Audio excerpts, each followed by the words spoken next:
Bonsoir. C'est un grand honneur pour l'école d'architecture de Strasbourg de recevoir Alberto Campo Baeza, qui est architecte installé à Madrid, qui est à la fois un grand architecte et un très grand professeur. Il va donc nous présenter son œuvre. Je pense que ce qui peut le caractériser, c'est justement cet attachement à avoir enseigné pendant sa carrière d'architecte et avoir construit des bâtiments. Il a enseigné où? Il a enseigné évidemment à Madrid, où il est professeur. Il a fait une année de recherche, où il a été donc chercheur à la Columbia University de New York. Il a enseigné à l'EPFL de Lausanne, à Zurich, aux États-Unis, en gros à beaucoup d'endroits. Et je pense que vous verrez à travers sa présentation sa façon, je dirais, très pédagogique d'expliquer son architecture. Ce que je voudrais souligner, vous savez que Le Corbusier disait « l'architecture, c'est le plan et la coupe ». Et je pense que ce qui pourrait caractériser l'architecture de Alberto, c'est aussi cette approche qui est extrêmement forte. Et vous verrez que le rapport de ces deux éléments fondamentaux produisent une architecture extrêmement forte. C'est aussi son travail sur la lumière. Voilà, donc je suis très heureux de voir un amphithéâtre aussi comble. Et encore merci.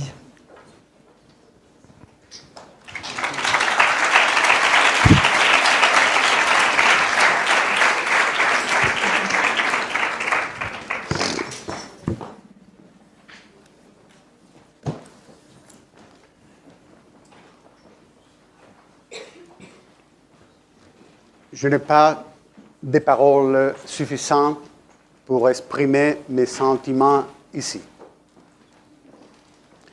Je suis très, très ému et je ne pourrais pas que dire merci, merci, merci. Pour un architecte, c'est un cadeau. Pour un professeur, c'est un cadeau voir la salle comme ça, avec des étudiants qui sont assis sur le sol.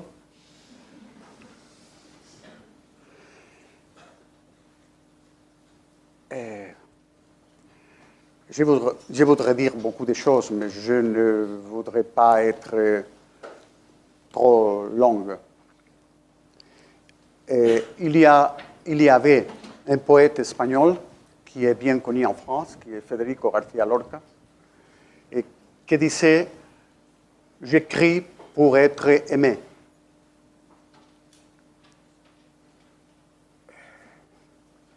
Peut-être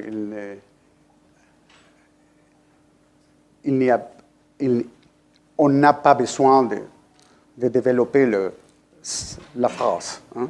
On peut comprendre bien. Et pour un créateur, un architecte, auquel créateur, et nous sommes créateurs, que les personnes qui sont dans le même thème sont intéressées, c'est un cadeau. Et c'est pour ça que je suis très ému ici. Au commencement de ce type de lecture, je dois dire, aussi je voudrais premièrement insister et remercier à Dominique Coulon, pas seulement ses paroles, mais nous avons découvert ce matin, et aussi vous, nous avons découvert qui sont les personnes qui m'avaient invité à Strasbourg 20 ans déjà. Je suis à Strasbourg en 1992, dans cette salle, je pense. Et c'est joli de retourner, de pouvoir parler, peut-être non, bien sûr, plus âgé. je suis ici comme en famille. Pour moi, quand Brigitte m'a dit de faire la conférence en anglais, je dis que je devrais le faire, que je suis plus commode en français, avec beaucoup de défauts dans mes paroles, mais je pense que pour vous et pour moi, c'est beaucoup mieux de pouvoir parler un petit peu la langue de Molière, comme Argan. Pas comme Argan, mais aussi. Au commencement de ce type de conférence, j'ai employé le titre de l'idée bâtie, l'idée construite. Toujours, on peut dire construit, on peut dire bâti. J'aime mieux dire bâti parce que c'est la construction comme l'architecture. Et on peut aussi comprendre qu'est-ce qui signifie, qu'est-ce qu'on veut dire, qu'il est nécessaire décider pour construire et pour faire l'architecture. On ne peut pas faire l'architecture, bâtir l'architecture s'il n'y a pas une idée capable d'être développée, d'être matérialisée. Après, j'avais changé en lisant un écrivain portugais qui est Saramago, que je pense que vous connaissez parce qu'il était prix Nobel. Et dans un roman, il disait que les écrivains avaient dans le point de les doigts comme des petits cerveaux pour écrire. Qu'il n'était pas seulement une question de penser, mais aussi la capacité de traduire, de transformer les idées dans paroles, et les paroles vont être la parole. Qu'est-ce que nous pourrons parler de la parole un temps. Mais après, j'ai décidé de changer, pas parler de l'idée bâtie, pas parler de la pensée avec les mains, qui est l'idée, penser avec les mains. Et pour un architecte, c'est très clair. Si nous avons des fantastiques idées, mais nous ne sommes capables de les transformer, de les dessiner, de les traduire en forme, sont des idées stupides, ou des idées inefficaces, ou des idées qui ne servent pas pour rien. Mais je voudrais retourner au commencement et dire que dans cette conférence, j'aimerais bien mieux commencer avec les choses que j'avais écrites sur Álvaro Siza Vieira, qui est un maître, un clair maître de l'architecture contemporaine, pour moi un des plus clairs, tranquille, silencieux, etc., etc. Et j'avais écrit quand il a été nommé docteur honoris causa de la Université de Porto, qu'il était un créateur, un poète, un investigateur. Et ma idée, ma tentative serait de devenir un poète, un créateur, un investigateur. Et je pense que pour vous, pour tous, pour les étudiants, pour les architectes, on doit être poète, un petit peu poète, un petit peu créateur, un petit peu investigateur. Quand je parle d'être un poète, n'est-ce pas être comme Rimbaud, comme un poète, mais en parlant de la poésie comme un acte de précision. Il y avait une poète, une femme poète en Espagne qui s'appelait Maria Zambrano. Elle disait que la poésie était la parole accordée avec le numéro. Les paroles et les mathématiques. Les mathématiques elle parlait de précision. De la même manière que nous sommes, en faisant l'architecture avec les matériaux, c'est comme un poète fait avec les paroles. Une parole ici ne dit rien. Si nous mettons la parole ici, et bien que l'autre parole, il passe une chose mystérieuse, comme un miracle. Et c'est le temps de suspendu et quelque chose de similaire. Et c'est ça l'architecture. Nous sommes poètes. Poètes, pas seulement pour un sens poétique, mais pour un sens d'être précis. C'est la dimension, le numéro, l'escale, toutes les choses qui, à travers l'histoire de l'architecture, ont employé les architectes. Maintenant, peut-être les architectes sont très capricieux. Ils disent, ils confondent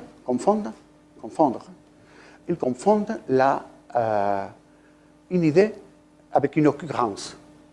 Ah, je vais faire un bâtiment en forme d'oiseau. Et pourquoi non en forme de pigeon? Et pourquoi non en forme de poisson? Une idée, c'est une idée, une chose plus compliquée. Mais précision, poésie. Quand je parle en français, je suis très commode en parlant en français, avec beaucoup de défauts. Mais il vient, je te disais à toi, qu'au commencement de mes conférences, je faisais les conférences en anglais, et parce que j'avais appris le français quand j'étais petit, il venait les paroles françaises en m'attaquant. Maintenant, c'est tout au contraire. Je suis ici, très commode, mais il vient les paroles en anglais. Poésie, être un poète. Être un créateur. Un créateur capable, je ne sais pas si vous connaissez Stefan Zweig. Stefan Zweig était un écrivain juif, suisse, fantastique, qui a écrit un texte le titre est « Les secrets de la création artistique ».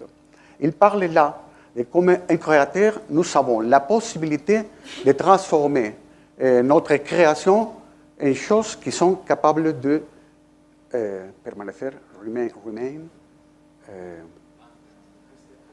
rester, merci.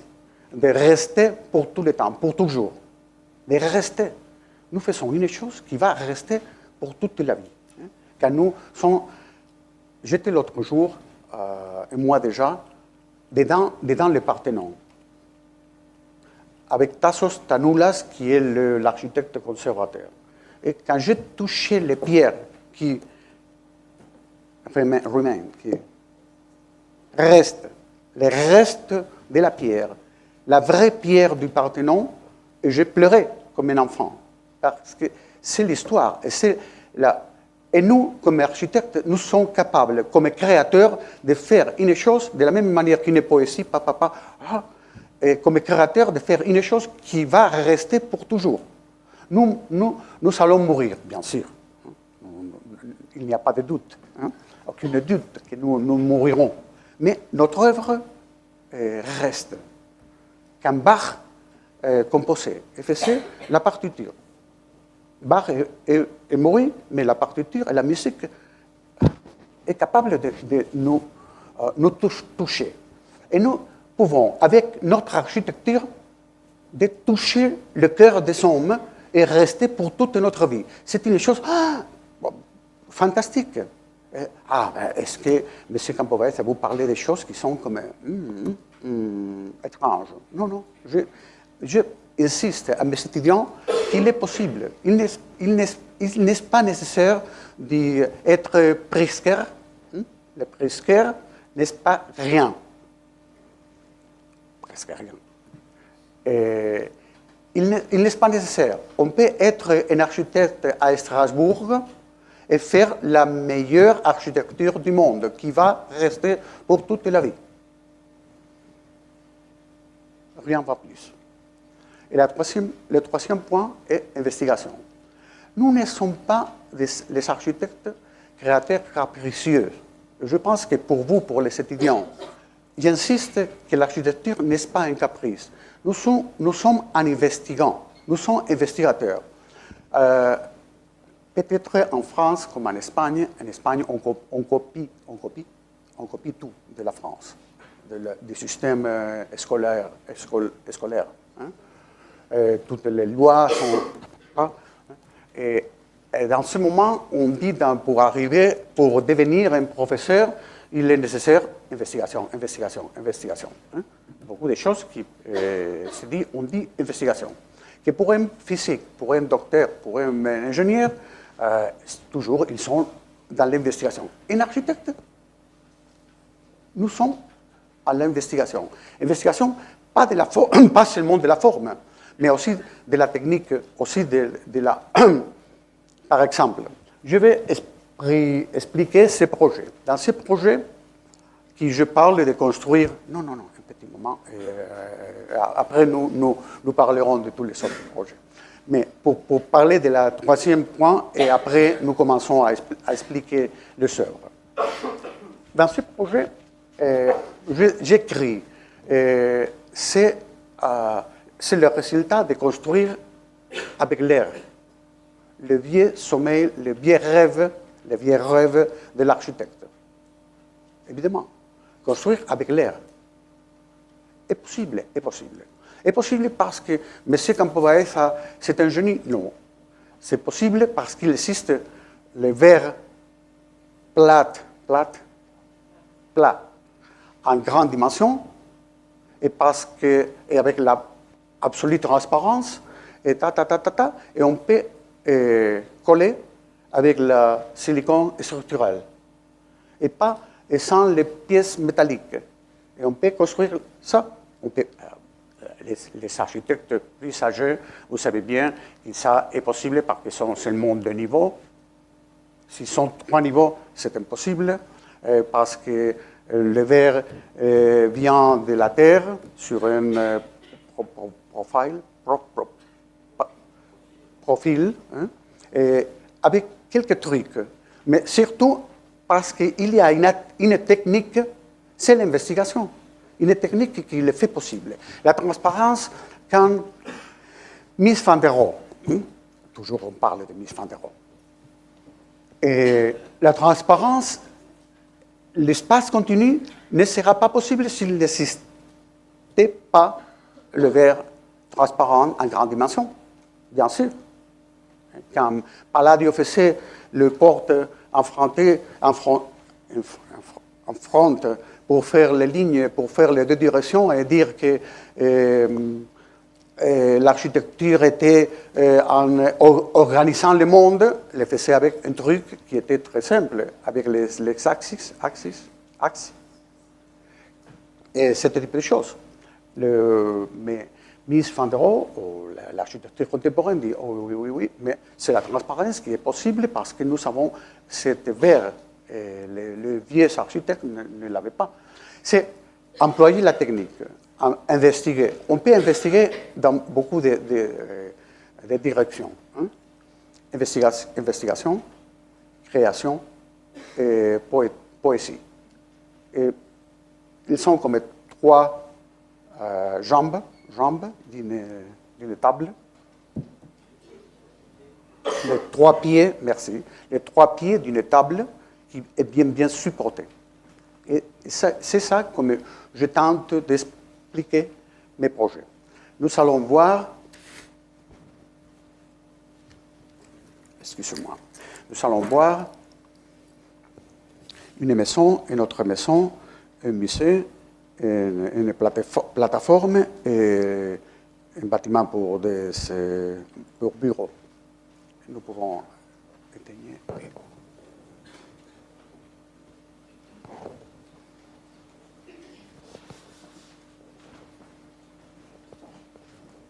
Oui.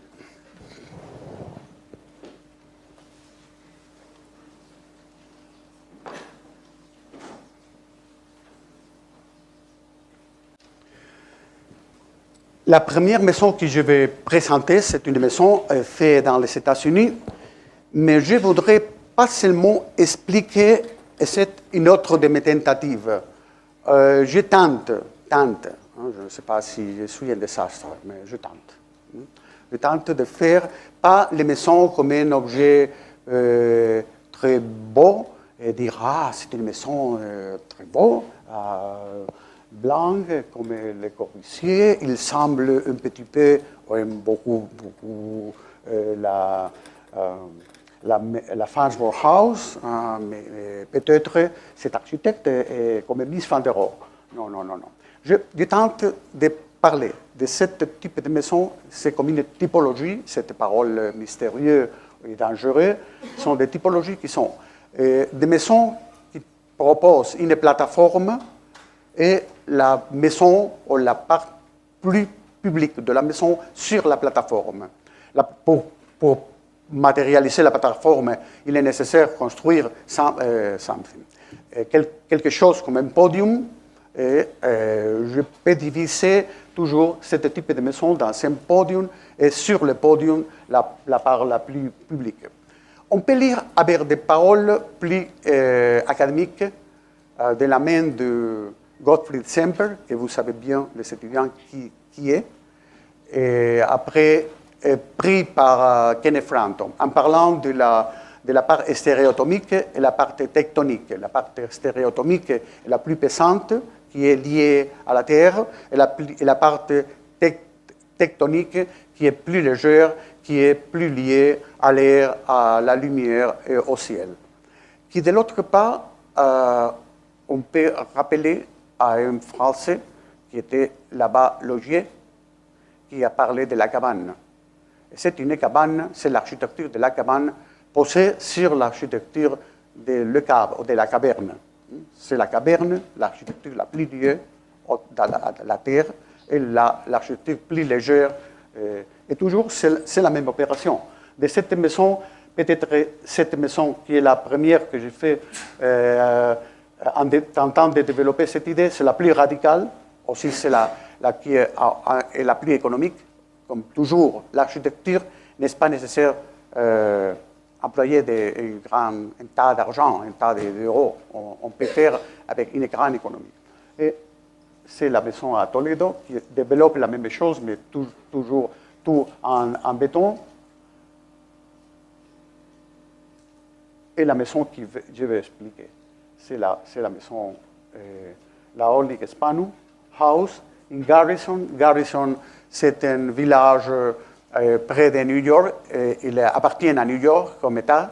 Et où, si vous avez visité New York et vous aimez la peinture contemporaine, James Starrell, Donald Judd, il y a un musée qui s'appelle Dia, près de New York. C'est très prochain à l'Dia, avec ce type de peinture. La maison est ici. C'est la rivière, c'est le Hudson, the Hudson River. Et la maison est en face de la rivière. Et c'est pour ça, à note, on propose une plateforme, on couvre avec la toiture et on souligne le paysage.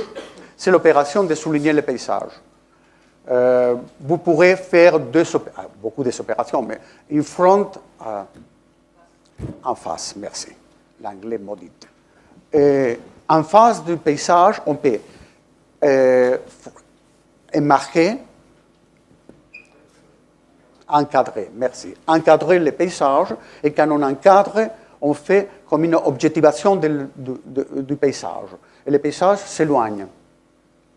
Si en fois d'encadrer le paysage, vous soulignez le paysage vient sur nous et nous sommes cette opération. C'est comme être sur le tapis d'Aladin et le paysage vient.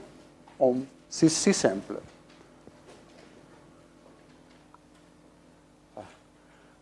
C'est dans une colline, une position. Toujours, j'emploie ce type d'architecture, cette typologie, quand le paysage, c'est un paysage d'horizon lointain. Pour une maison entre des autres maisonnettes, ce serait stupide.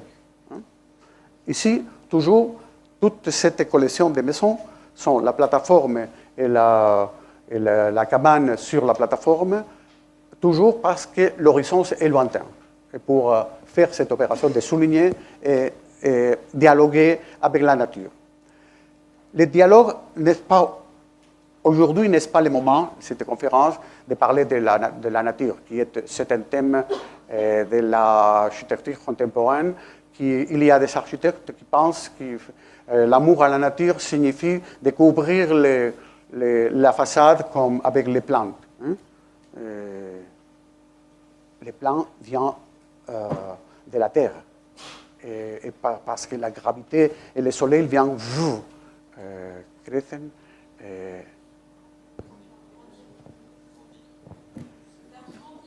Oui, grandir verticalement. Pas pour la verticalité que je défends. Je ne défends pas ni la lumière, ni la gravité. Ils sont des choses naturelles. Hein. Et là, les plantes ne sont pas pour planter sur une paroi verticale, sur une façade verticale. Horizon lointain. Un dessin, toujours on dit que le dessin, pour les étudiants, il est nécessaire de faire des esquisses, des croquis. Un croquis, n'est-ce pas seulement pour dire « Ah, je suis un bon dessinateur ». Non, non. Je suis un architecte, je dois tenter, résumer, synthétiser dans les esquisses, dans les croquis, mes idées. Ce sont comme des paroles qui doivent être, j'insiste, très précises. Cette maison, qui est la plateforme, pour faire la plateforme, j'ai besoin de faire un bloc, un podium. Dans le podium, dedans, ils seront les chambres à coucher, bien sûr. Et ici, c'est la salle de séjour, la cuisine, la salle à manger, toutes les choses les plus publiques. Et aussi, excusez-moi. Aussi, les colonnes, les piliers sont le pilier de la façade vers la rivière sont dehors et les autres sont dedans. Et pour faire ce truc, comme souligner encore plus la transparence, on peut... Qu'est-ce que c'est? Bueno, no, yo me he venido... Excusez-moi. Je suis un désastre avec l'ordinateur. Ici, on peut voir sur le plan les colonnes qui sont dehors, les colonnes qui sont dedans. Mais pour la transparence du verre, quand on est à l'intérieur, qu'est-ce que c'est un intérieur? N'est-ce pas un intérieur? C'est l'espace continu. Ils sont petits trucs. Les trucs, je n'aime pas la parole truc, mais sont comme un poète fait comme les paroles. Une parole ici dit quelque chose, et dans l'autre point dit une autre chose complètement différente. Et c'est la même parole. C'est la leçon classique. Là, ici, on peut voir bien. La boîte, le podium est contre la terre. C'est la maquette. Aussi, j'insiste avec mes étudiants de faire des modèles, des maquettes, beaucoup de maquettes. Les maquettes ne sont pas des choses pour convaincre les clients. Sont pour étudier, pour réfléchir sur une pièce qui est capable d'être étudiée dans les 3 dimensions d'une manière simultanément. Hein? Ça n'est pas possible en face de l'écran. L'écran et le render, et le 3D. C'est la maquette qui est faite pour réfléchir. Sur ma table, dans ce moment, j'ai une seule maison en construction. Un chantier. On dit un chantier. Seulement une maison, une chose. Et je suis avec le projet d'une autre maisonnette. Pour l'autre maisonnette, il y a la commission est venue 2 semaines déjà. Il y a déjà 12 maquettes. N'est-ce pas pour être obsesse avec les maquettes? C'est pour étudier, pour analyser, pour réfléchir sous la lumière et sur tant de choses. Hein?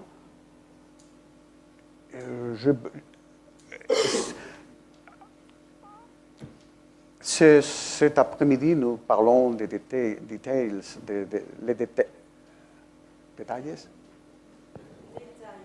Les détails. Miss van der Rohe disait que God is in details.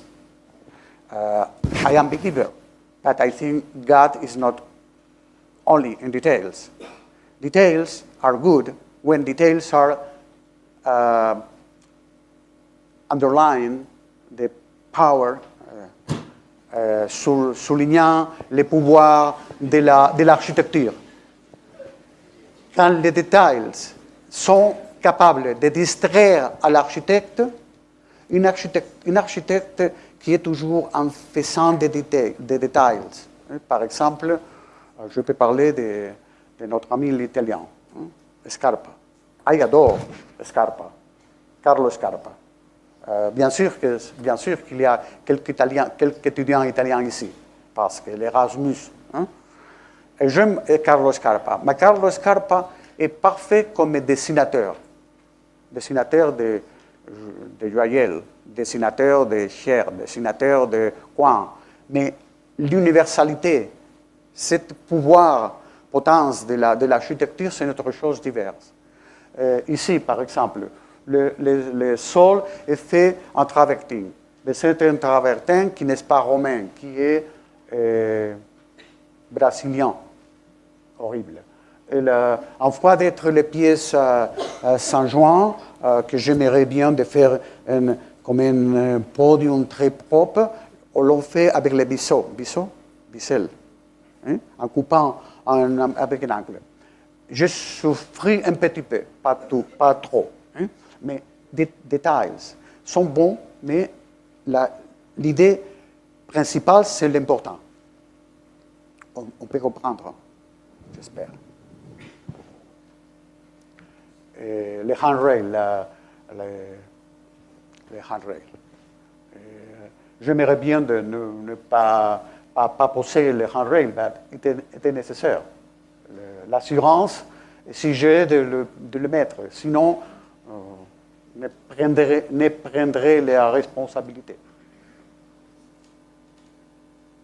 Vers derrière, c'est les forêts. En avant, c'est la rivière, les Hudson River, où les Hudson River tournent. On entre à travers la caverne. C'est le béton. J'ai demandé de faire le béton, pas comme en France. En France, on fait le béton parfait. Ici, tout le béton est parfait. Et j'aime le béton tout au contraire. Fait comme avec la main. Pour tenter d'exprimer la continuité avec la terre. La pertinence à la terre. Papa, toutes les choses sont jolies, mais ici, sur le pilier, et la colonne est dedans ou est dehors, on ne sait pas. Et après avoir fait les maisons qui sont avec l'horizon lointain, il vient une commission, un client qui me demande une maison entre les autres maisonnettes qui sont, je ne voudrais ici employer des paroles inconvénientes, mais sont horribles, on peut dire horribles, non? Et quelle était la solution? De faire une maison vers le ciel. Cette maison, on a créé avec le mur extérieur comme une boîte qui est ouverte au ciel. Et dedans, on peut faire des autres choses. Ils appartiennent à une autre collection de maisons qui avait fait déjà, qui sont avec les mêmes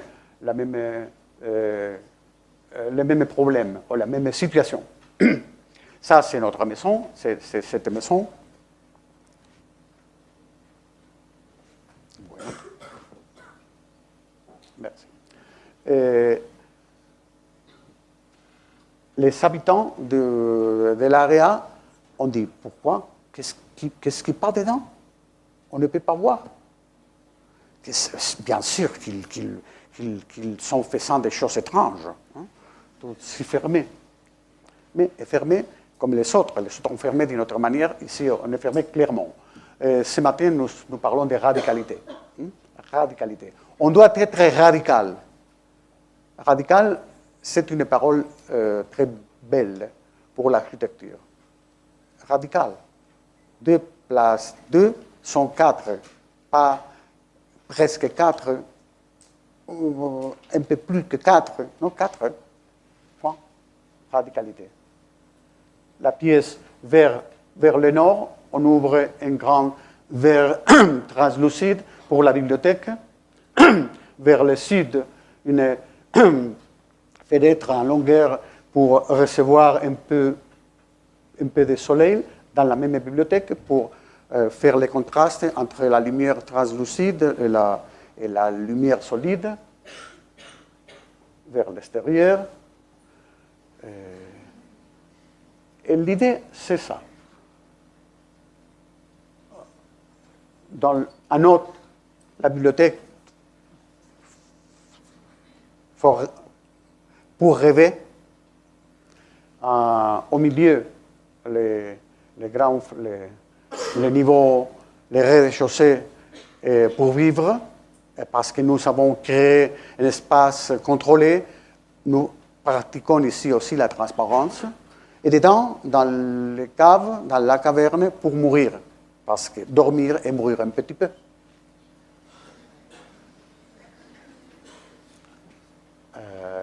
Le dessin, on peut voir le dé parce que la boîte générale a la forme du plot, du solaire, du terrain. J'ai contrôlé avec 2 murs qui sont faits en pierre. On peut voir ici dans la sonométrie, on peut voir peut-être ici. Je n'ai pas la section avec les 2 murs qui vont marquer. Les 2 murs en noir sont si hautes comme les linteaux de la paroi. On fait comme un espace bien contrôlé dans le niveau principal. C'est les caves, la caverne, avec les deux chambres à coucher qui sont ouvertes sur les patios. En Espagne, on dit patio anglais, qui est escabé, mais qui de la lit, on peut voir le ciel. C'est une cave, pas si cave. On peut voir le ciel.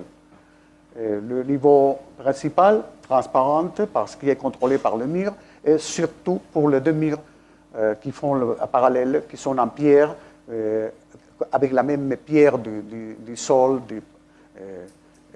On fait une pièce qui fait bien. L'escalier au centre, peut-être pour les étudiants, je devrais ici montrer, mais je n'ai pas les dessins. J'avais douté qu'avec l'escalier, avec 5, 10, 20 escaliers différents, si l'escalier est parallèle à la façade, si l'escalier est long, si l'escalier est divisé, si dans la tête. Finalement, j'avais décidé que parce que la maison, c'est une maison petite, on met au centre, c'est un escalier de caracol.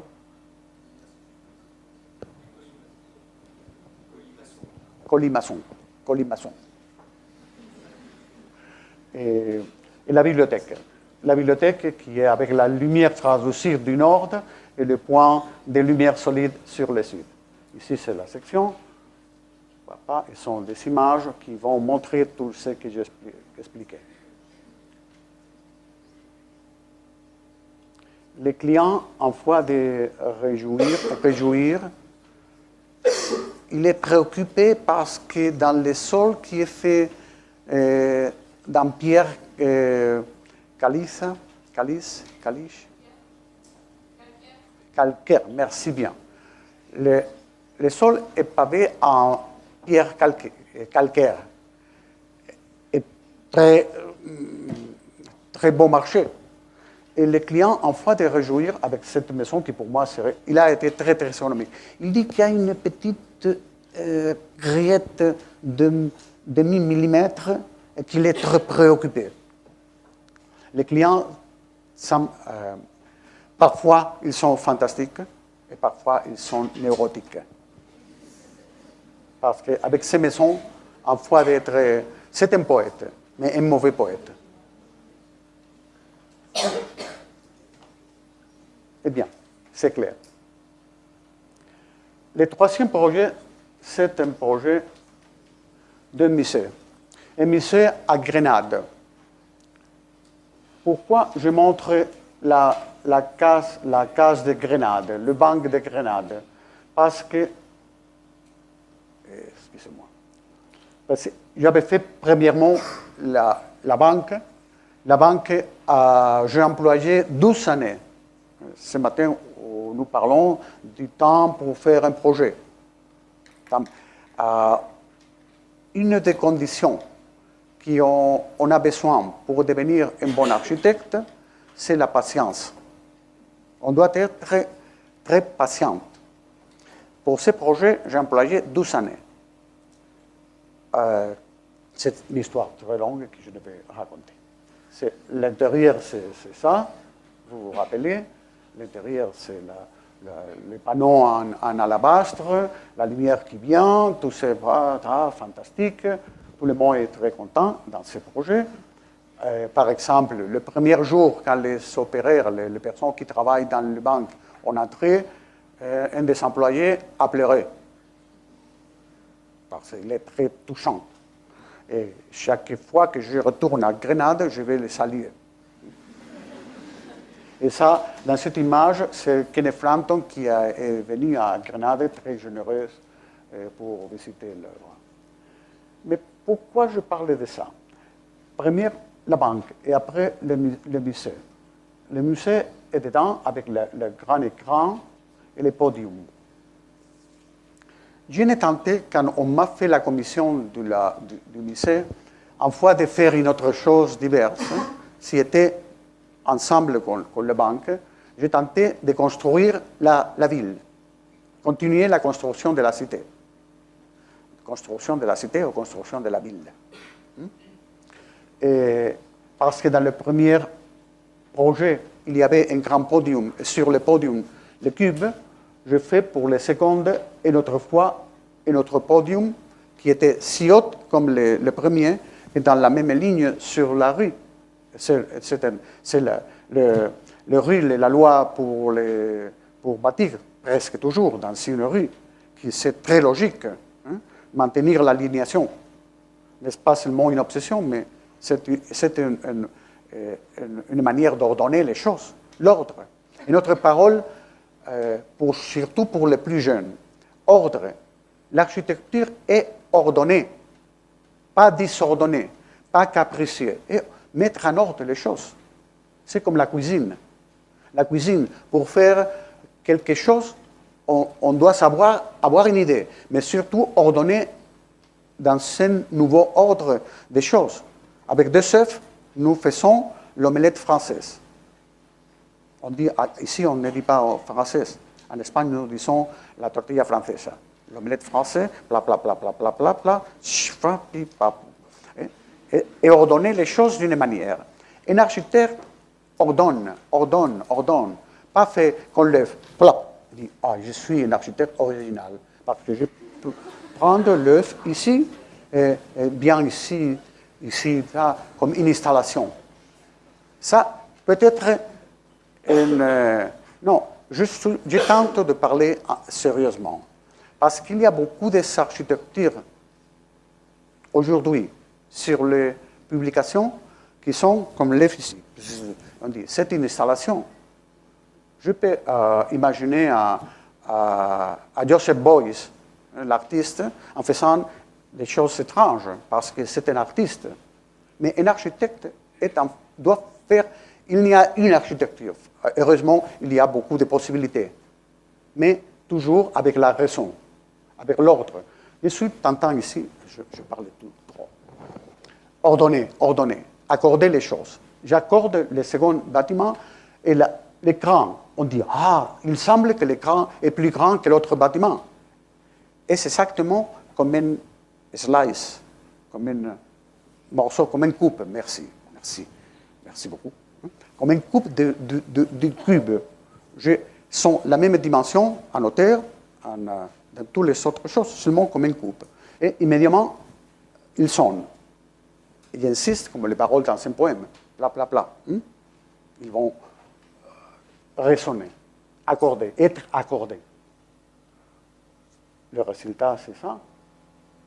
C'est la banque, c'est le musée. Et après, qu'est-ce qui est le musée? On m'a demandé un musée neutral. neutre. On peut faire quelque chose. Je fais un bâtiment avec un patio au centre. Le patio pourrait être carré, pourrait être circulaire, pourrait être en forme de cœur, pourrait être en forme d'étoile, pourrait être elliptique. J'ai décidé l'elliptique. Pourquoi? Parce que je pensais de mettre une rampe. La rampe va sur les traces couronnes circulaires qui ont fait compression, dilatation, compression, dilatation. L'ellipse, la forme elliptique avec la forme circulaire au centre. Qu'est-ce que c'est ça? C'est ça, c'est le patio, un patio de la Renaissance fait par Machuca, était un architecte de Charles les 5, Charles V d'Espagne, le grand empereur, qui était terrible. Il a fait dans l'Alhambra de Grenade ce patio. Et ce patio a les mêmes dimensions de le Panthéon, 43 mètres de diamètre et 32 le diamètre intérieur, 43 jusqu'aux les bords et 32. J'emploie les mêmes dimensions. Et vous pourrez dire, ah, cet architecte, c'est très cultivé, parce qu'il emploie les mesures de l'histoire. Oui, mais pas seulement l'histoire. Si vous prenez votre main et vous mettez les mains en face de vous, encore, je contrôle mes deux mains. J'ouvre les mains un petit peu, je continue en contrôlant les mains. Et dans ce moment, disparaître. Le moment limite où la vision est capable de contrôler l'espace. Et ça, je ne suis parlant comme un magicien. C'est une chose physique. Le moment limite, c'est cet angle de vision qui va offrir les 43 mètres de diamètre qui est dans le Panthéon. Et cette Machuca qui était très intelligent, il a dit, oh, pourquoi non? Il a fait la même chose. Et je, qui ne suis pas si intelligent comme Machuca, il a dit, bon, mais on peut employer. Et c'est pour ça que ce patio n'est pas seulement un exercice de le blanc. Oh, Campo Baeza fait une autre fois le blanc. Toujours le blanc. Pourquoi le blanc? Si M. Coulon emploie le rouge, et l'orange, et le violet, et le Corbusier, les couleurs, et Barragan, la couleur. Pourquoi cet architecte toujours blanc, toujours blanc? Je n'ai pas le moment de développer ma théorie du blanc. Je l'écris, mais pour jouer un petit peu, je peux dire que quand on a publié la première fois cette image, immédiatement, Richard Meyer m'a écrit, Alberto, je suis très ému. Non, j'ai une très bonne relation avec Richard Meyer. C'est un grand architecte et beaucoup d'autres choses. Bien. La comparaison avec les bâtiments, les palaces de Charles les 5 à Grenade et la nôtre. N'est-ce pas une comparaison? C'est la démonstration qu'on emploie les mêmes dimensions. Et aussi, il y avait des autres qui disaient, vous êtes en copiant Lubetkin, la rampe de pingouin. Pingouin? Non, je n'ai pas copié. Le pingouin, la rampe de pingouin est petit. Et il fait des autres choses qui sont un peu différentes. Deux rampes qui sont circulaires. Tous les bâtiments, beaucoup de bâtiments sont des Altes Museum, Schinkel. Il a copié le Panthéon, mon Dieu. Il était inspiré dans le Panthéon, bien sûr.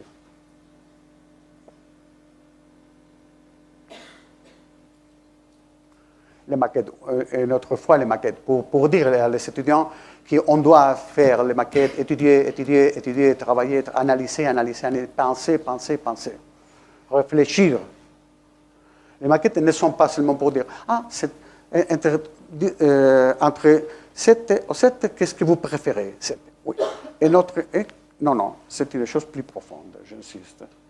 sont tous les maquettes. Nous avons fait beaucoup de plus, mais et finalement, la solution finale, et les dimensions, la solution de la section qui a été très, très étudiée, comme ma volonté, ma tentative était de faire une chose très, très légère, comme un papier. Et le pingouin. Honneur à le pingouin. Et la construction de la rampe. Et je ne sais pas si vous travaillez ou non, ou seulement été comme des étudiants. Si vous travaillez dans un bureau d'architecture, demandez d'aller à un chantier. Être en chantier, c'est comme finalement quand on fait l'édition d'un poème. C'est important avoir l'idée d'un poème. C'est important écrire bien les poèmes. C'est important, je pense, je ne vais pas, avec mes étudiants, je fais toujours les blagues de dire l'amen, c'est qui écrit qui écrit poème. Et tout le autour qui joue quelque instrument. Cette année, je 30 qui jouent le piano, le violon. L'année dernière, j'avais une qui jouait la trompe. Et c'est une bonne chose, la musique. C'est nécessaire, la musique. C'est la salvation. Mais la construction, les chantiers, c'est mouvant. Un architecte peut prendre les paroles, les matériaux sur la main et pas seulement ordonnant une chose abstraite. Non, c'est fantastique. Si se puede, a ver. ¿Se puede poner el vídeo, por favor? Sí. Sale solo. Muchas gracias. C'est seulement une minute. Incienso santo, incienso nuevo. Sarga lo malo y entre lo bueno.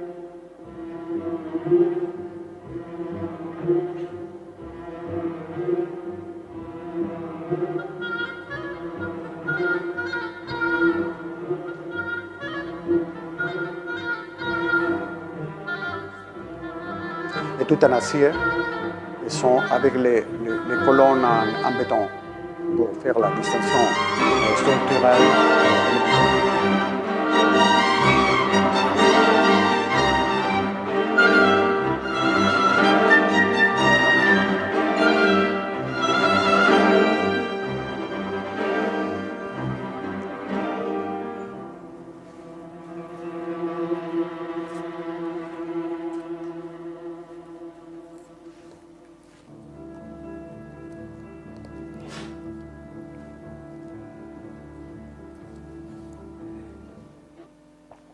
Le résultat final était cet grand qui, j'insiste, il semble meilleur que la banque. Non, c'est tout au contraire. C'est comme une coupe seulement. Mais la proportion, la scale et la situation, il semble comme ça. Dans la tête, on ouvre un grand verrière, un grand œil qui garde sur la rivière de Grenade et sur l'Alhambra qui est là. C'est un restaurant que je recommande quand vous allez à Grenade. Et aussi, le cuisinier est très bon.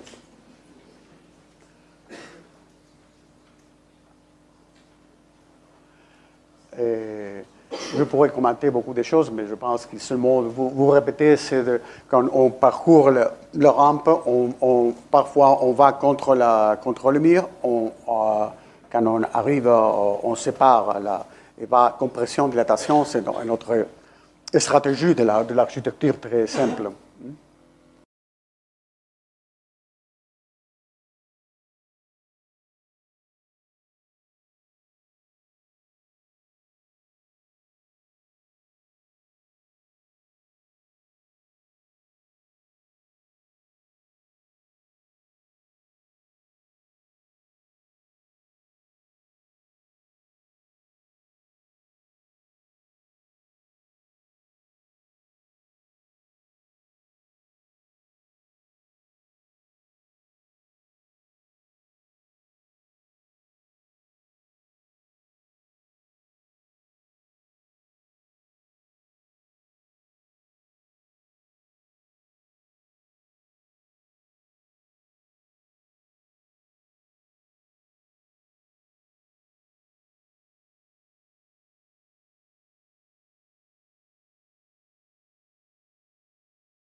Et après, presque à point de finir, il vient une autre collection de projets, mais je vais seulement montrer que c'est une plateforme vers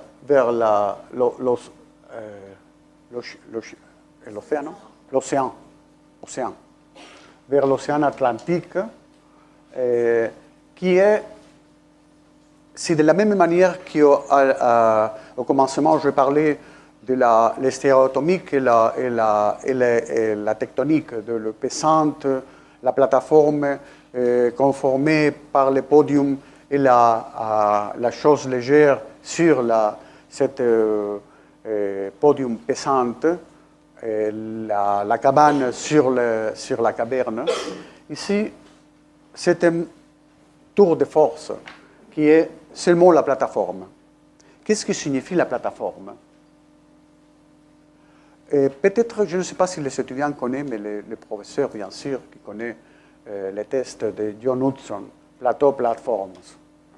Hudson, le maître, parlait bien clair des plateformes, comme l'Acropolis d'Athènes ou les plateformes de Mayas, les scènes de Mayas en Sud-Amérique, qui vont faire la plateforme un peu plus haute que la forêt, de manière qu'on va créer une plateforme nude où les dieux vont aller.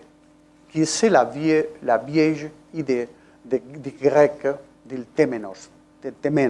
C'est le plan horizontal où les dieux viennent pour se communiquer avec les hommes. C'est jolie l'idée et joli le résultat. Et dans cette... ça, c'est le projet que je vais expliquer. Ici, c'est un projet que j'espère construire un jour, qui est à Lanzarote, dans les îles Canaries, qui c'est aussi une autre, seulement la plateforme noire. Dans ce cas, n'est-ce pas blanc et noir, parce que l'île est constituée et volcanique, et toute l'île est noire. Et ça, une plateforme noire et tout dedans la plateforme. Et ici, la maison qui est en chantier, qui est une plateforme où la maison est à l'intérieur, dans les cavernes. On entre, et c'est une boîte en travertine romaine. Ici, est en travertine romaine. Avec 3 trous excavés, un pour l'eau, pour la piscine, qui est plus qu'une piscine, un autre pour l'entrée, un autre pour un amphithéâtre, pour représenter Oedipus.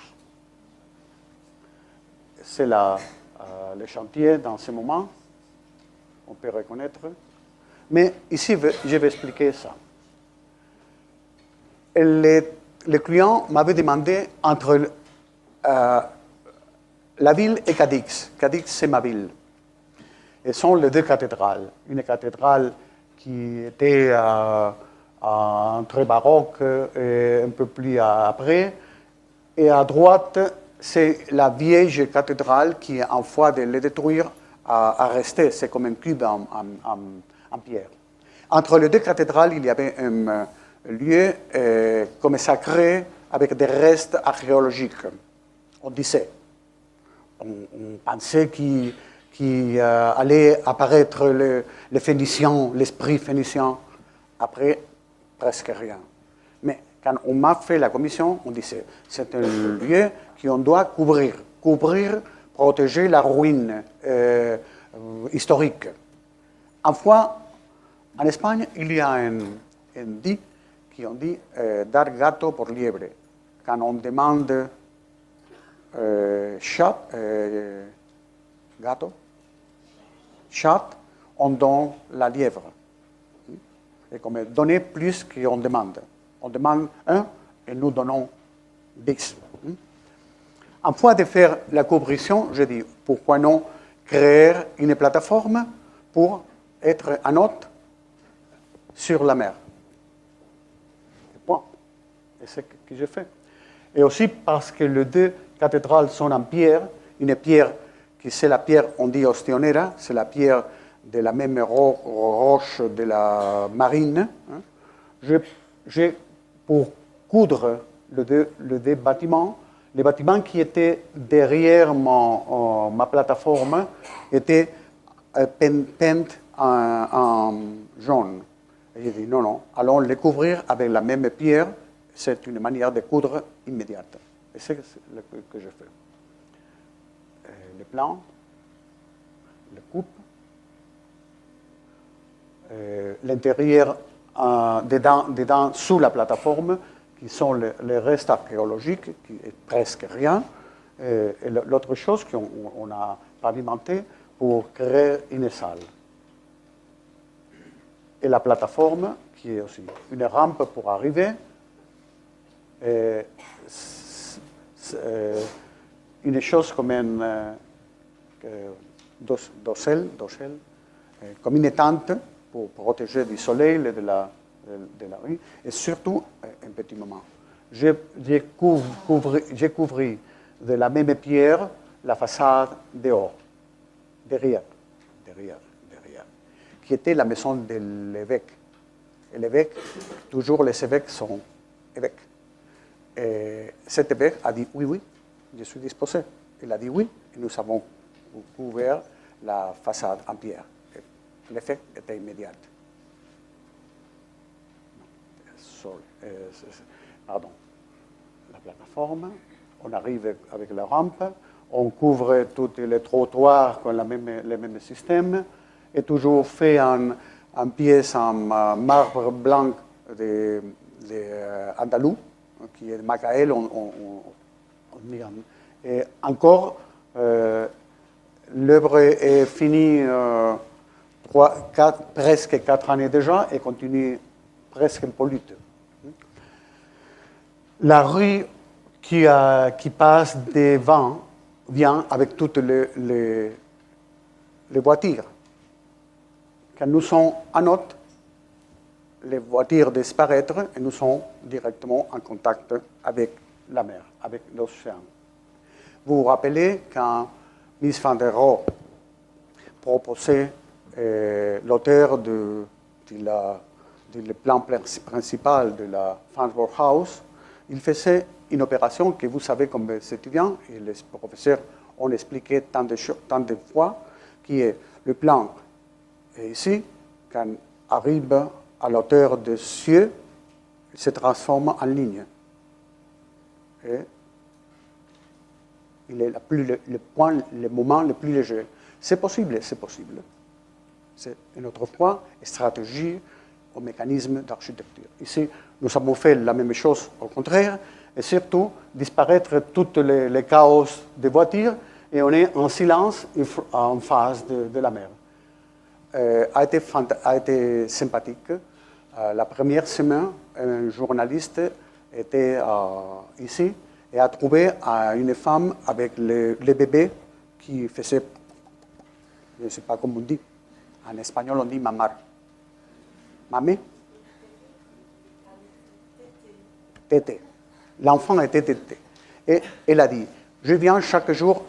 Un jour, j'étais ici, près d'ici, et il venait l'heure de tété, je montais sur la plateforme. Et si calme que je reviens chaque jour pour téter l'enfant ici.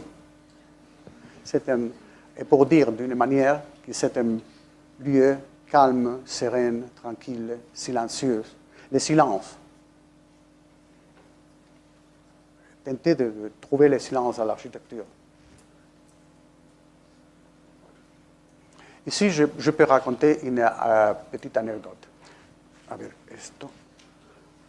Non.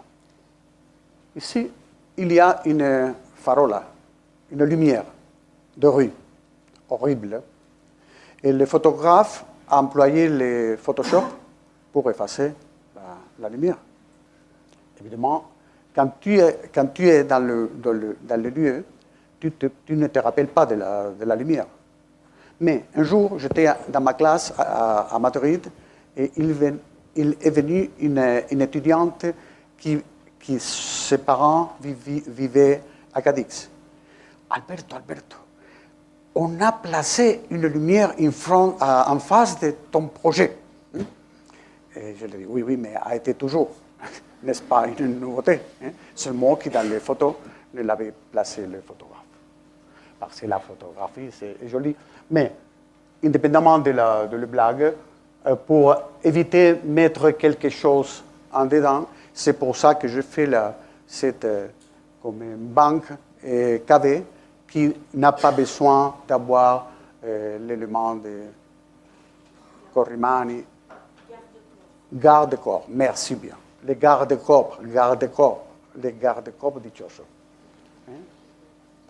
Et pour finir, si vous avez patience un petit peu, je vais finir avec le bâtiment des offices à Zamora. Ça, bien sûr que le projet, le point central est comme le musée. Ici, le point central pourrait être dans l'idée, cette idée de construire avec l'air, Mais,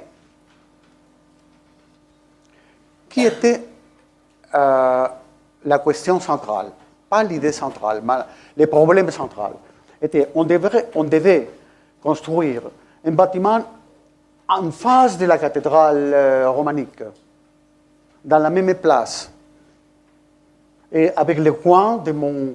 le terrain était un ancien couvent avec un verger. Et il dit, oui, allons faire une chose très simple.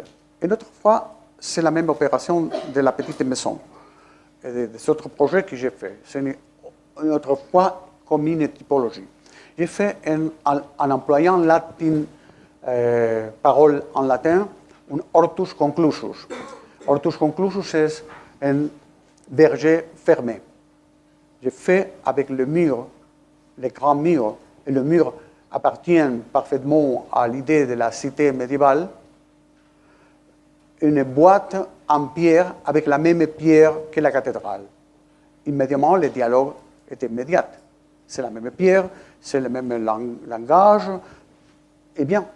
Et dedans, tu as créé une boîte qui s'ouvre vers le ciel. Après, je ferai des choses comme les trous pour de la rue, on peut voir qu'est-ce qui passe dedans, parce que c'est un bâtiment public pour les politiques. Les politiques anciens, je pense qu'on peut serait la même chose en France. Quand les politiques sont anciens, sont en retrait, en fois d'aller chez soi, non. Ils vont aller faire un bâtiment pour se réunir tous, pour prendre l'argent et pour tant de choses. Ils sont les conseils des anciens. Des anciens. Et bien, mais le problème était de faire un bâtiment en face de la cathédrale. C'est la pierre. Et c'est pour ça que j'ai ouvert les trous pour qu'on puisse voir. On ne doit pas cacher aucune chose. Mais et après, le bâtiment pour les bureaux, c'est très simple et très clair. De la tour de la cathédrale, on peut voir comme ça. L'idée peut être peut-être résumée ici. La maquette qui montre parfaitement comment on voit. Ici, pour moi, était spécialement, après parlerai de le coin contre la cathédrale. C'est l'angle pour parler et pour faire la pierre angulaire. Une autre vieille idée qui on parle la sacrée écriture. Sacrée écriture parle de la pierre angulaire, dépréciée par les architectes, mais appréciée par les architectes. Après, je parlerai. Et cette maquette éclaire l'idée aussi pour parler de la construction pourquoi on fait une boîte en verre si pur ici.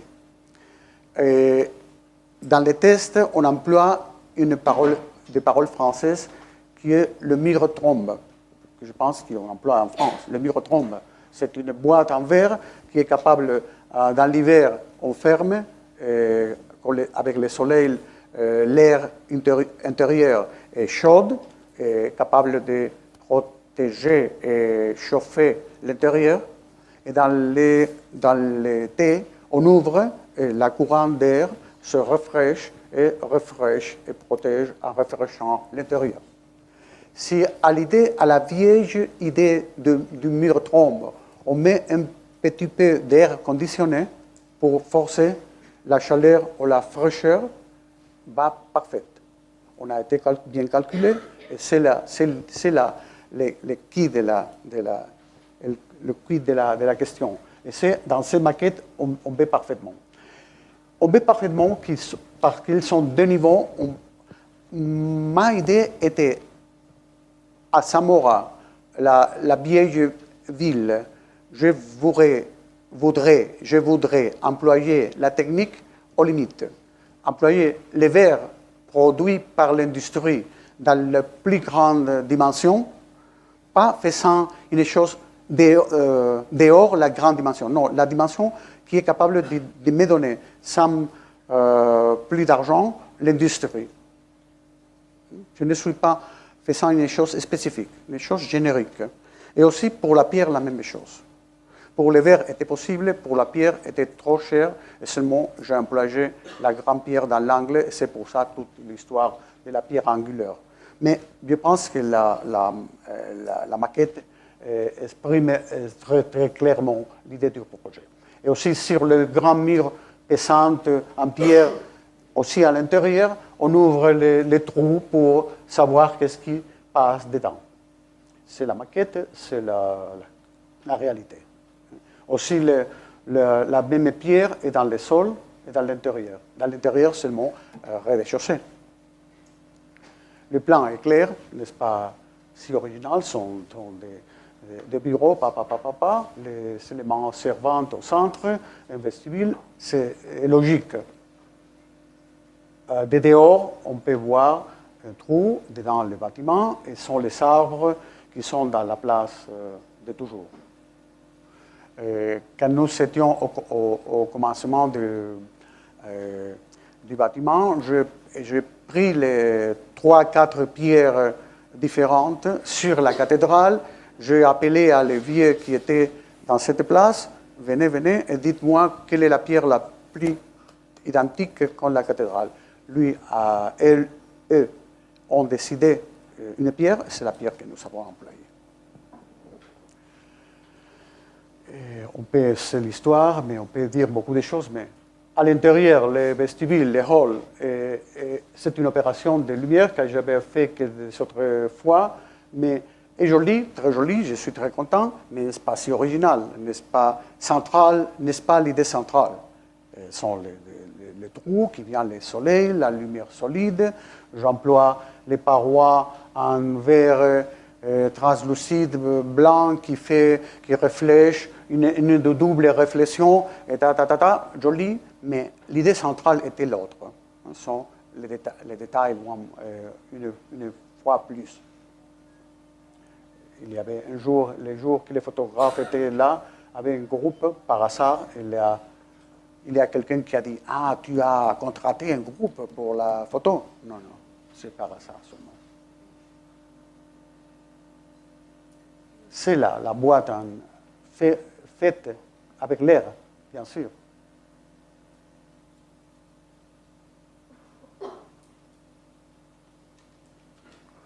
Alors, on peut ici voir comment structurellement est possible avec les costillas, ribbons, non. Comment se dit costillas en français? Côtes. Sont les côtes qui sont seulement dans le niveau supérieur. On peut parcourir dans les couloirs pour nettoyer, pour réparer, pour les autres choses. Comme ça, nous sommes dedans les couloirs intérieurs. Les arbres sont escapés sur la terre et viennent les anciens arbres.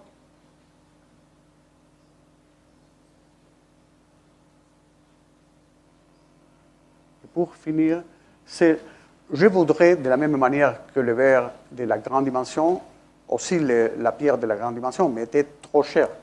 J'ai dit, au moins, laissez-moi le coin.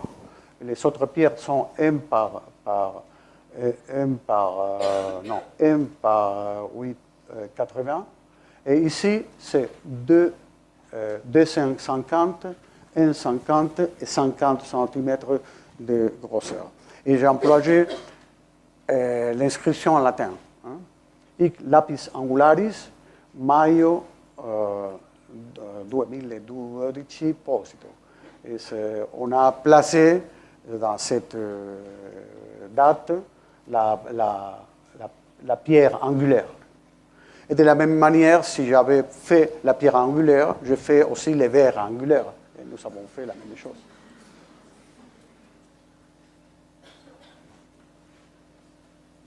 Yeah.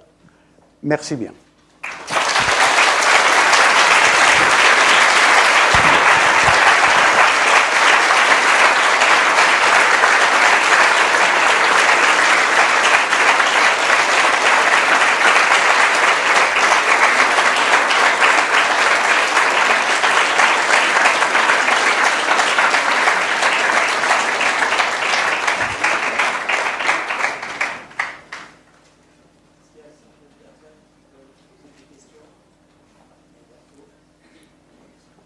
Merci. Si tu parles haute, je peux t'écouter. Vous avez parlé de la lumière, de l'importance de la poésie dans les projets, de l'investigation, du parcours, etc. Mais est-ce qu'on peut aussi dire implicitement un message politique très fort dans tous vos projets? La dernière part de la question, politique. Tu as dit politique. Si se puede leer un mensaje político fuerte en vuestros proyectos. Oui et non. Si tu parles de politique dans le sens des politiques, je préfère oublier, parce que la politique, dans ce moment, surtout dans mon pays, est préférable ou préférable oublier. Si tu parles de la politique dans un sens plus grec, je suis d'accord. Évidemment, je propose une architecture sobre, frugale, austère. J'ai parlé autrefois avec Miss Van der Rohe. Miss disait less is more. Je dis plus avec moins, plus avec moins. Ou bien, dernièrement, j'aime bien citer, il y a deux auteurs américains qui s'appellent Strunk and White, E.B. White, sont des classes, ils parlent de la langue, de linguistique, et le lemme, on dit lemme, on résume, on summarise, on résume en trois paroles. Omit,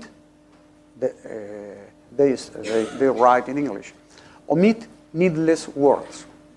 Si tu peux dire les choses avec deux paroles, ou trois paroles, je t'aime. Nous faisons les blagues de... Nous avons découvert, j'avais découvert... Tu connais le café Illy? Café I-L-L-Y. Illy. È un caffè italiano. Ma veramente it means I love you. 2 times. Si tu peux dire je t'aime seulement, pourquoi faire 1000 de paroles? Une architecture frugale. C'est une position politique? Oui, bien sûr. Faire une architecture où on emploie l'angle droit, c'est une position politique? Oui. Je pensais qu'il était une position politique, parce qu'il était être logique. J'insiste que la raison, savoir qu'un architecte qui emploie beaucoup d'argent de la société pour construire, il est responsable, n'est-ce pas, comme un peintre. Un peintre peut faire des stupidités, pas dangereux. Un architecte fait des stupidités, une énorme quantité d'argent, beaucoup de problèmes, beaucoup de choses. C'est une position politique, oui. L'angle de droite.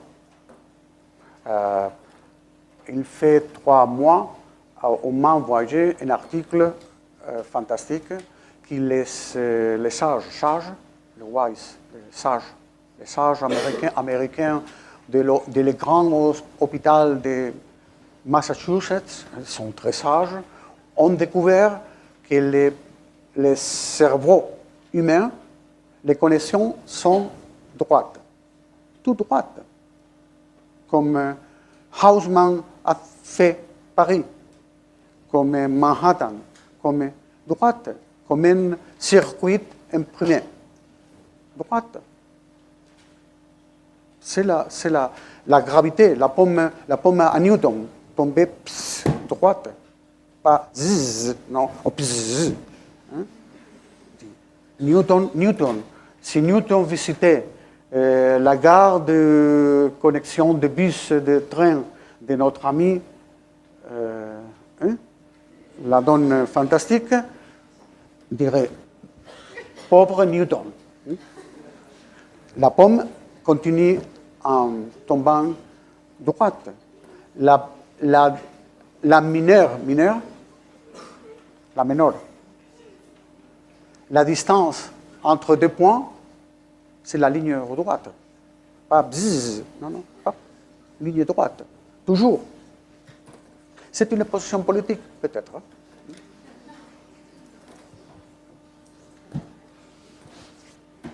Plus de questions? Une question. Je dois confesser que je suis très serré ici. Hein?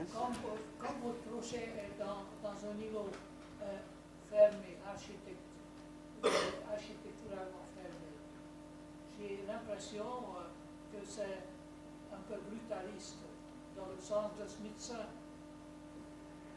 avec les murs aveugles, la masse. Yeah. Parce que... C'est pas un préjugé, mais... Oui, je te comprends bien. Mais tu comprends bien, peut-être les étudiants, l'expression brutalisme, quand tu étais jeune, nous étions jeunes, le brutalisme était une courante fantastique, avec beaucoup des architectes qui faisaient le brutalisme et qui était très, très joli et très intéressant. J'aimerais mieux que dire brutalisme, je dirais une autre fois radicalisme. Je tente de faire une architecture radicale, toujours radicale. Simple, pas pour être simple, pas pour être minimaliste. Je déteste la parole minimalisme. Minimalisme, qu'est-ce que c'est minimalisme? C'est, en fois de dire je t'aime, et la pauvrette, elle peut dire, qu'est-ce que tu dis? Minimalisme, c'est stupide. Être radical. Employer seulement les paroles nécessaires. Mais pour faire l'omelette, on a besoin de 2 œufs, au moins. Est-ce que vous avez fait une omelette avec un seul œuf? Non. Et presque rien. L'autre question? Merci.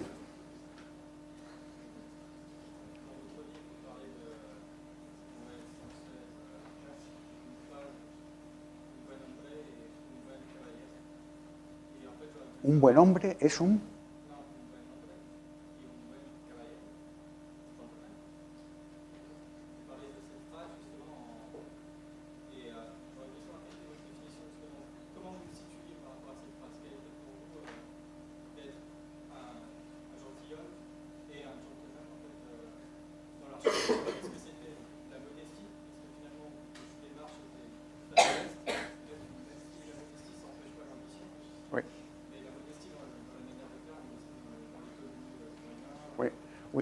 Oui, mais pas complètement. Quel est ton nom? Ton nom? Stéphane. Peut-être Stéphane a lu l'article que j'avais écrit dans Cosa Mentale sur la modestie. Cosa Mentale, c'est une publication très jolie qui fait Belleville, qui fait Frédéric Einaudi. Elle est très intelligent. On fait un papier de journal, très simple, très économique, et seulement comme des pensées. Une vraie publication de pensées. Et avait un numéro dédié à la modestie. Et on m'a appelé pour écrire sur la modestie. Et mon texte était contre la modestie. Je pense que, peut-être parce que la parole modestie en Espagne est péjorative. Et je comprends bien les sens de la... mais je pense qu'un architecte n'est pas modeste. Un créateur n'est pas jamais modeste. Peut-être simple, peut-être radical, peut-être sobre, peut-être frugal, peut-être austère, mais pas modestie. Et au commencement de cette parole, je dis être un créateur, et je citais Stefan Zweig en parlant que nous faisons une chose, une création, notre création a cette capacité de permanecer, de rester. Mais Zweig ne parle pas seulement de rester, mais il parle de transcender. On dit transcender, faire une chose transcendante. De faire une chose qui va presque au ciel. Et ça, c'est possible. J'insiste qu'il n'est pas nécessaire. Il y a un architecte de moi, très bien connu, très fameux, qui, avant d'être Pritzker, le prix Pritzker, il avait les cheveux longs, et habillé avec jeans, et fumé, comme en Espagne nous disons comme un charretier, fumé, et parlait, et haha, et toujours. Après le Pritzker a coupé les cheveux. Il est habillé de noir comme un monk. Il ne fume pas, il ne parle pas, il est comme Dieu. Il continue en faisant une architecture qui n'est pas mal, c'est bien. Mais, comme la chanson française, j'ai perdu le dos de ma clarinette. Il a perdu le dos de sa clarinette, de son clarinette, non? De son clarinette, il a perdu le dos. Modestie, n'est rien. Nous ne sommes pas pour faire des choses modestes. Quand cet après-midi, j'ai voyagé l'œuvre de Coulon, de Dominique Coulon, j'étais heureux de voir une architecture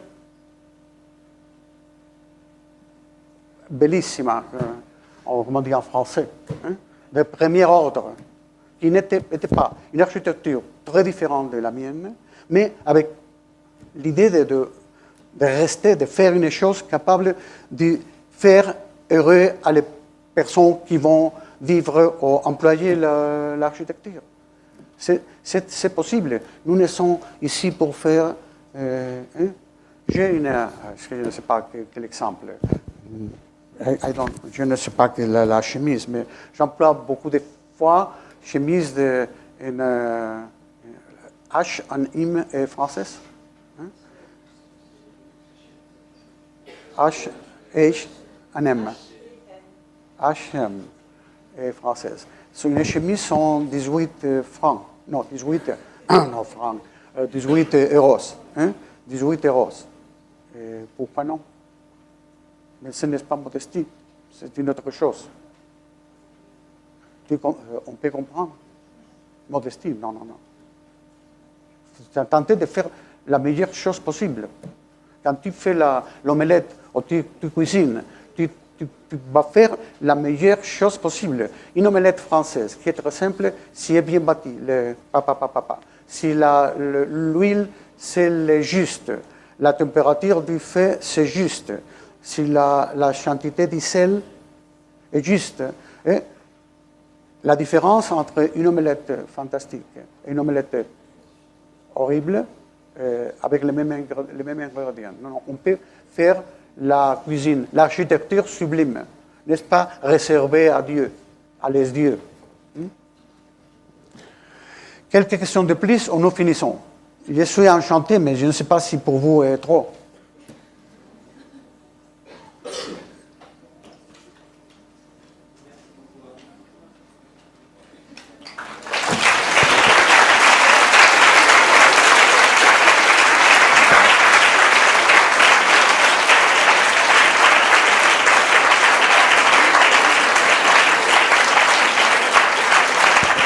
merci.